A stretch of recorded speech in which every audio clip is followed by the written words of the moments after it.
গৃহশিক্ষক YouTube চ্যানেলে সকল ছাত্রছাত্রীদের জানাই শুভকামনা। আজ আমরা এই ক্লাসে মাধ্যমিক ইতিহাসের 4 নম্বর অধ্যায় থেকে আরো কিছু গুরুত্বপূর্ণ 1 নম্বরের প্রশ্ন উত্তর নিয়ে আলোচনা করব।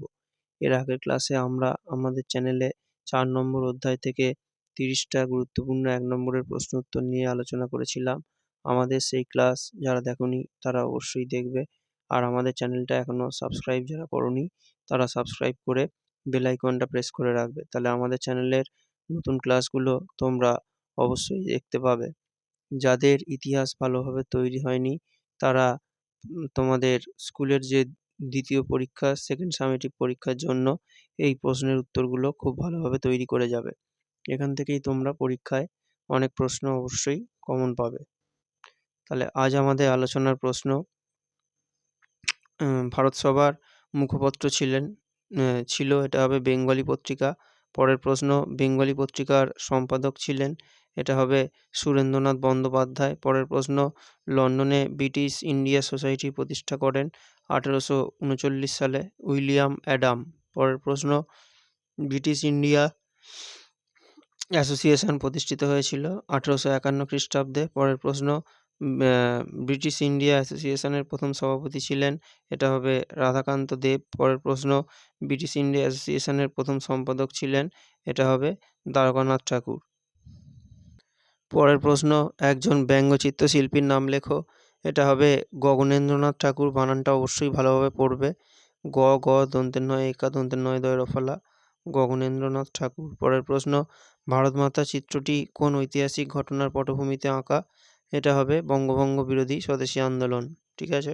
পরের প্রশ্ন, ভারত সভার একজন প্রতিষ্ঠাতার নাম কি, এটা হবে সুরেন্দ্রনাথ বন্দ্যোপাধ্যায়। পরের প্রশ্ন, গোড়া উপন্যাসটি কে রচনা করেন, এটা হবে রবীন্দ্রনাথ ঠাকুর। পরের প্রশ্ন, আনন্দমঠ উপন্যাস কে রচনা করেন, এটা হবে বঙ্কিমচন্দ্র চট্টোপাধ্যায়। পরের প্রশ্ন, আনন্দমঠ উপন্যাস কোন পত্রিকায় ধারাবাহিকভাবে প্রকাশিত হতো, এটা হবে বঙ্গদর্শন পত্রিকা। পরের প্রশ্ন, 1857 বিদ্রোহকে সামন্ত শ্রেণীর মৃত্যুকালীন আর্তনাদ বলে কে অভিহিত করেছেন, এটা হবে ঐতিহাসিক রমেশচন্দ্র মজুমদার। পরের প্রশ্ন, সিপাহী বিদ্রোহ অথবা মহাবিদ্রোহের প্রথম সূচনা কোথায় হয়েছিল, এটা হবে ব্যারাকপুরে 1857 খ্রিস্টাব্দের 29শে মার্চ। পরের প্রশ্ন, সিপাহী বিদ্রোহের প্রকৃত সূচনা কোথায় হয়েছিল, এটা হবে মিরাটে। কত সালে, এটা হয়েছিল 1857 সালের 10ই মে। ঠিক আছে। আচ্ছা, তাহলে তোমাদের যাদের এই শর্ট প্রশ্ন ভালোভাবে তৈরি হয়নি বা তোমরা যারা ইতিহাস সাবজেক্টটাকে ভয় পাও তারা কিন্তু এই শর্ট প্রশ্নগুলোকে খুব ভালোভাবে তৈরি করবে। ঠিক আছে, কেননা তোমরা যারা ভাবছো হয়তো তোমরা পাস করতে পারবে না, তোমরা যদি এই শর্ট প্রশ্নগুলো খুব ভালোভাবে পড়ে যাও, তোমাদের 40 নম্বরের যে স্কুলে যে 2 নম্বর পরীক্ষা হবে, 40 নম্বরের দ্বিতীয় পরীক্ষা, সেখানে কিন্তু তোমাদের শর্ট প্রশ্ন মোটামুটি 15-16টা কিন্তু শর্ট প্রশ্ন অবশ্যই থাকবে। ঠিক আছে, তাহলে শর্ট প্রশ্ন যদি তোমরা করতে পারো তাহলেও কিন্তু তোমরা ইতিহাসে খুব সহজেই পাস করে যাবে। তোমাদের ইতিহাস নিয়ে আর যারা পাস করতে পারবে না, আমি চ্যালেঞ্জ করে আমরা বলছি তোমরা অবশ্যই পাস করতে পারবে এই প্রশ্নগুলো অবশ্যই তোমরা পড়ে গেলে। ঠিক আছে, আর তার সাথে আরও কিছু প্রশ্ন পড়লে তোমরা কিন্তু ইতিহাসে ভালো নম্বর অবশ্যই পেয়ে যাবে। ঠিক আছে, তাহলে ইতিহাসে নম্বর পাওয়াটা কিন্তু খুবই সহজ, একটু পড়লে কিন্তু অবশ্যই নম্বর পাওয়া যায় এবং সেগুলো শর্ট প্রশ্ন। ঠিক আছে। আচ্ছা, পরের প্রশ্ন, মঙ্গল পাণ্ডে কে ছিলেন, এটা হবে সিপাহী বিদ্রোহের প্রথম শহীদ। ঠিক আছে। পরের প্রশ্ন, মহাবিদ্রোহের সময় ভারতের গভর্নর জেনারেল কে ছিলেন, এটা হবে লর্ড ক্যানিং। পরের প্রশ্ন, সিপাহী বিদ্রোহের নাম সর্বস্ব নেতা কে ছিলেন, এটা হবে মুঘল সম্রাট দ্বিতীয় বাহাদুর শাহ। পরের প্রশ্ন, ভারতে মুঘল শাসনের অবসান কখন হয়, এটা হবে 1858 সালে। পরের প্রশ্ন, শেষ মুঘল সম্রাট কে ছিলেন, এটা হবে দ্বিতীয় বাহাদুর শাহ।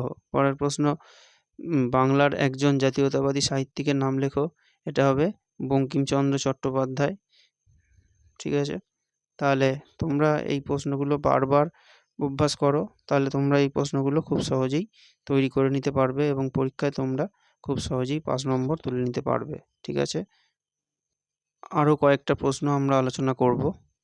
পরের প্রশ্ন, ইলবার্ট বিলের বিরুদ্ধে ইংরেজরা কোন সংগঠন গড়ে তোলে, এটা হবে ডিফেন্স অ্যাসোসিয়েশন ব্রনসনের নেতৃত্বে। পরের প্রশ্ন, গগনেন্দ্রনাথ ঠাকুরের আঁকা একটি বিখ্যাত ব্যঙ্গচিত্রের নাম বা কয়েকটি, একটা হবে জাঁতাসুর, আর একটা হবে বিদ্যার কারখানা, আরও অনেক আছে, এইগুলো অবশ্যই মনে রাখবে।